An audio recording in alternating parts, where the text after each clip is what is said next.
Greetings, ladies and gentlemen, it is I, the one and only Pac-Man here once again, and I am back for the likes of the Mexi Toys videos. And ladies and gentlemen, welcome back for some more of Let's Play of Sonic and SEGA All-Stars Racing, specifically for the Nintendo DS version. So, yesterday, we did somehow manage able to win into the first cup in Grand Prix, which appears to be the Chow Cup, and oh no, we actually did that particular run pretty decently, despite the faults of the, the rubber banding AI issue, as I mentioned this earlier, since Injuni phones been yesterday. So no matter what, though, it's about the fact that it's not the perfect run in the world, but regardless of such, though, it's about the fact that we still made it on top. So either way, so yeah, today for this video, is that we're about to begin the next cup of this particular version of the game. That's what appears to be the Graffiti Cup. So no matter what, though, for the character choice this time around, though, for that particular cup in mind, even though despite the fact that we're able to try to get used to it, the forms of how the fact that, well, remember how during the forms of in the console version, that we did somehow manage able to unlock certain amount of characters off screen? Well, we only unlocked one of them so far, off screen, which appears to be Knuckles, by the way, because, well, straight to the point though, rather than just having ourselves the SEGA Miles currency system from the likes of the console version, instead, we're able to actually end up getting dollars instead, which I'm not exactly sure why that's the case though, but that's besides the point. So as you can tell, the character choice I'm actually going to be going for this time, which appears to be Billy Hatcher from the likes of, Billy Hatcher and a Giant Egg. So, but I will promise you guys about the fact that at some point throughout the majority of the later parts of this Let's Play, I will promise you I will be able to show off every single playable characters in this version of the game. Well, apart from the fact that unlike the Wii version, there's no Mii's in this version, so I just want to classify that, because unlike the Wii version, it does contain Mii's. In addition to that,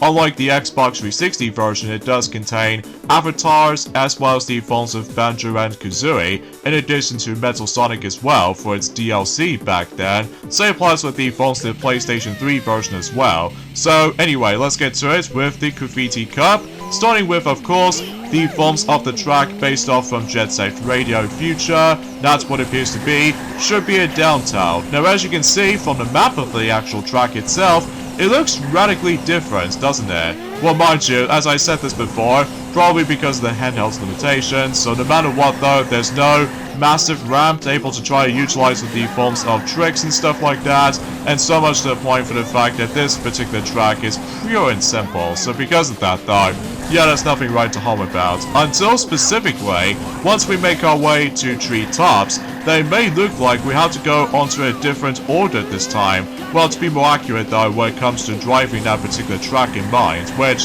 yeah, we'll talk more about that in a moment. So,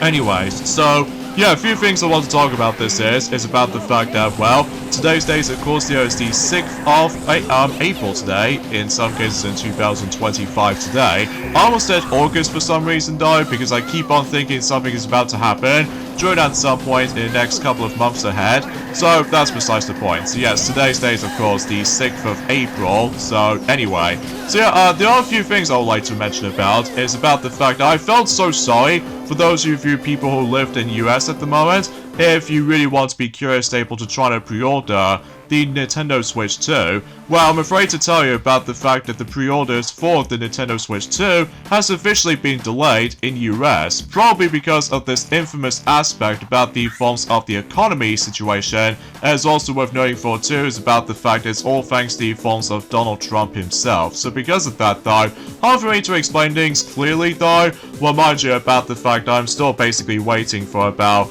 the next few days until the pre-orders are now going to be available for able to try to get ourselves, Nintendo Switch 2. So, I digress. So, anyways, let's move on now to Outer Forest Racetrack. Now, as far as I'm aware, the track layout is basically identical to the console version, but apart from the fact that there is actually another thing I want to address something quickly. Unlike the forms of how it does on the console version, where you can able to actually perform multiple tricks if you're in midair as much as you please, while in here though, you can only do it once and that's about it. So as a result though, yeah, as far as I'm aware, if I do accidentally use the trick while I'm still in midair and I'm almost getting closer to the ground, or if I'm almost landing on the ground, what happens was though is about the fact that I somehow get stunned failed, as you can see right there. So no matter what though is about the fact I'm still basically used to it the console version anyway, just because no matter what though, if you try to do some more tricks and stuff, you're able to actually get the insane amount of speed, like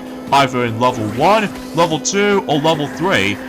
boost if you do manage to able to try to perform certain tricks and stuff like that, but that's not the case in this version sadly, so, but I digress. So, also, as far as I'm aware of, about the fact I'm very grateful for the fact that, usually relatively speaking of what I've heard anyway, that yes, it is definitely possible that you can definitely able to actually use Nintendo Switch 1 accessories, or should I say, Nintendo Switch 1 controllers can be used with Nintendo Switch 2 exclusive games, which I will say though, that's obviously a good thing, because I could imagine about the fact that if those controllers will not be compatible, then oh my god, we have to spend a lot of cash, especially because no matter what though, it's even bad enough about the fact that not only does physical games is going to get much more expensive for Nintendo Switch 2, but it's also worth noting for too is about the fact that some accessories, including Nintendo Switch 2 Pro Controller, is even much more expensive in comparison to the forms of regular Switch 1 Pro Controller. Well,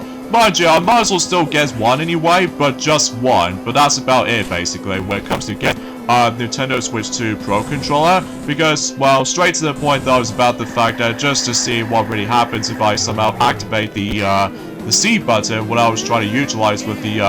Nintendo Switch 2 Pro Controller, and as far as I'm aware, is about the fact that the actual shape felt very identical to the regular Switch 1 Pro Controller, but that'll be a discussion for a later time, especially if Maxi will definitely coming back on playing through Paper Mario until tomorrow, that is. So either way, so as you can tell, we're actually doing pretty good so far, even though despite the fact that getting hit by zombies is pretty easy to do, especially because it's even bad enough that we have to do with a lot of gameplay elements on smaller screen as opposed to a much more bigger screen. So because of that though, it takes a bit of a while to get used to. So anyway, let's move on now to Turbine Loop, and that's going to be takes place in Final Fortress anyway. And no matter what though is about the fact, I'm pretty sure this particular track layout is pretty much also identical to the forms of how it does on the console version, aside from the fact that there won't be any little contraptions that it does contain egg camera robots this time. So instead, no matter what though, we have to avoid a lot of those egg pawns essentially. So,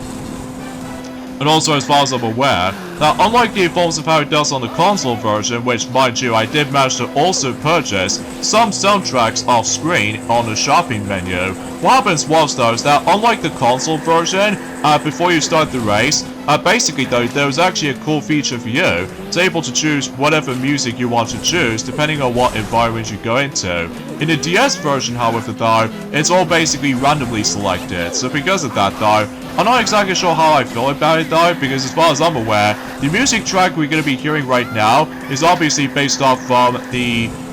second segment in Sonic's Final X stage from Sonic Adventure, where basically though you have to do with a lot of tricky platforming and stuff like that. And I'm aware for the fact that since we're on the Nintendo DS hardware, I would say for the fact I much rather prefer listening to the actual proper soundtrack of Sonic Adventure from that particular, you know, heavy rock music and stuff like that, which as far as I'm aware, it just sounds a little bit too weird for my liking on the DS version. And oh my gosh, double ownage by the exact same item every single time. Oh jeez, I almost first thought that Mario Kart Wii was bad enough with all that item balance system, but aside from all that stuff though, that's as far as I can try to able to describe about how much I'm not exactly a huge fan of this version of the game to begin with. I mean, it does have some interesting highlights for sure, like, you know, replacement tracks and stuff like that for certain courses anyway. Also, as far as I'm aware, the actual sound quality, if some characters use the All-Star move, sounds pretty much in high quality for a DS hardware, so at the very least though, there won't be any butchered music or anything like that, apart from the racetrack music selection as far as I'm aware, which it's hard for me to talk about this personally though, but regardless of such though, let's move on to a different category, which as a result, oh yeah, as I was saying about the forms of how the fact that how ridiculous the economy these days now, in regards to the forms of trying to buy new types of game controllers these days, like Nintendo Switch 2 Pro Controller. At the very least, though, about the fact that what I've heard about the information, as I mentioned earlier, that thankfully, though, Switch 1 controllers are still usable, not only for Switch 1 upgraded versions of some games, but also about the fact that when it comes to Nintendo Switch 2 exclusives, that way we don't have to necessarily try to worry about paying the ridiculous amount of money to able to actually guaranteed for multiplayer experience. Like, for example, if we're trying to plan to get Mario Kart World, and then as a result, I'm only going to be purchasing, as I mentioned this before, I'm only going to be buying just only one Nintendo Switch 2 Pro Controller, because as far as I'm aware, getting multitude of those is going to be so expensive. Like, I can imagine I'll be reaching for about £400 with all that particular 4 controllers combined, or heck, even especially noticeable is even worse than the £500. I mean, my goodness, what the heck is going on with that particular points worth noting for? It's even bad enough about the fact that during the course of it around a few days ago, potentially, that obviously though we actually got 2 different days in regards to the forms of Nintendo Treehouse Live event, focusing all around Nintendo Switch 2 coverage, which as a result, those games have been showcased, which appears to be not only Mario Kart World, but also Donkey Kong Bonanza, and even especially noticeable with some Nintendo Switch 2 editions for some games, like The Legend of Zelda Breath of the Wild, The Legend of Zelda Tears of the Kingdom, Kirby and the Forgotten Land, plus with the forms of Sky-Crossed World, and in addition to that, Super Mario Party Jamboree Nintendo Switch 2 Edition, plus Jamboree TV, and as far as I'm aware, that could be also applies with the forms of Street Fighter 6, as well as Metroid Prime 4 Beyond. And no matter what though, my lord, the amount of likes and dislikes aspect ratio has gone all over the place, which, if I can recall correctly, that most fans out there are complaining about the forms of the, you know, expensive price tag when it comes to the majority of Nintendo Switch 2 related items, which as a result, I keep on seeing certain comments stating about the fact that, you know, drop the price, and stuff like that, which I'm like, geez, calm down, man, calm down. Which I know it sounds a bit of a pain, but regardless of such though, it does kind of reminds me of so much of back in the day, during the forms in around, I think it was in 2011 actually, where basically though, back then, that the Nintendo 3DS, when it first launched, it actually suffers also the forms that expensive price tag. So no matter what though, I'm not entirely sure if Nintendo were able to actually fix that solution during at some point in the next couple of months or years essentially, but time will tell though, especially because no matter what though, we've only just got about exactly 2 months for now, so either way. Now I suppose I forgot to mention about this ever since in yesterday actually. Did you guys know, it's been 2 years ago since the Super Mario Bros. Movie did somehow first came out on the big screen, and while looking back on it though, I still found it to be a really dang good film to me. I mean, sure, it's not perfect, I mean, regardless of such though, it does have some issues though, like for instance, Luigi has suffered the forms of less screen time, and on top of all that stuff though, unnecessary amounts of you know what I'm saying with all that pop culture music, because I really still wish they were able to actually have original OST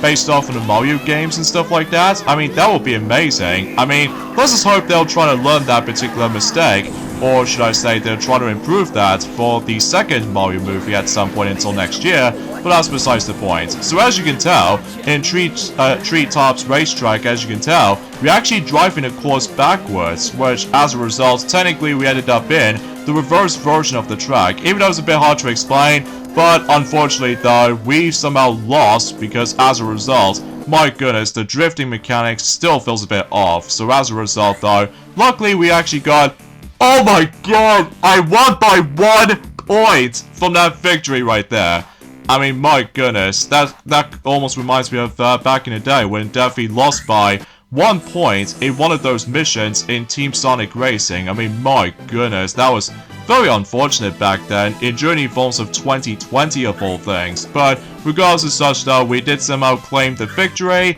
and as a result, we've unlocked the next cup, which appears to be the Egg Cup. So, logically though, we are basically almost at the halfway point, basically, in Grand Prix mode. So with that being said, folks, is that we get ending stuff at this point right here. So join me next time for more of Let's Play of Sonic and SEGA All-Stars Racing, the Nintendo DS version of the game. Is that we're about to be moving on into the next cup, which appears to be the Egg Cup. So, yeah, this will be interesting to say the least. So, yeah, I'll see you guys until next Saturday. Later, fellas.